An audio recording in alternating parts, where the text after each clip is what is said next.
গ্রামে শীতের সকালে মিষ্টি রোদ খুবই সুন্দর, একটুখানি ঠান্ডা ঠান্ডা আবহাওয়া দেখলে মায়া মমতার মতো মিষ্টি রোদে পৌঁছানো শুরু হয়। সকালে ঘুম থেকে উঠে ফ্রেশ হয়ে সেখানে রোদ আসে, সেখানে কিছুক্ষণ দাঁড়িয়ে থাকে মানুষ। দুপুরে গোসলের পর একটু রোদে না দাঁড়ালে কেমন যেন কাঁপুনি লাগে আমাদের। তাই রোদের মিষ্টি আমেজ গায়ে মেখে শীতের সুখে মেতে উঠি আমরা শীতকালে হরহামেশাই দেখি কেউ রাস্তা দিয়ে হাঁটার সময় যে পাশে রোদ থাকে সে পাশ দিয়ে হাঁটেন, মুঠোফোনে কথা বলতে, রোদে দাঁড়াতে স্বাচ্ছন্দ্য বোধ করেন।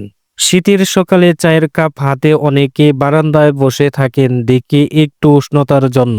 কেউ কেউ পত্রিকা নিয়ে রোদে বসেন। গ্রামে দেখা যায় লোকজন জটলা পাকিয়ে আড্ডা দিচ্ছেন, মায়েরা তাদের সন্তানের রোদে বসিয়ে রাখেন, দুপুরে বাচ্চাকে গোসল করিয়ে তেল মেখে রোদে দাঁড় করিয়ে রাখেন।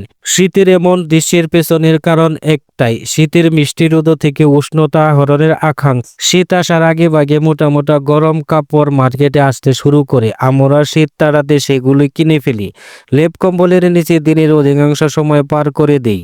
গ্রামের মানুষের শীত আসার অনেক আগে থেকে প্রস্তুতি নেওয়া শুরু করেন। প্রতি শীতের সকালে উঠে উঠানে আগুন জ্বালিয়ে পোহাতে হবে, তার জন্য শুকনো লাকড়ির জোগাড় করতে হয়। শীতের প্রকোপ থেকে বাঁচতে, শীতকে উপভোগ করতে আমাদের অনেক কিছুই করে থাকি।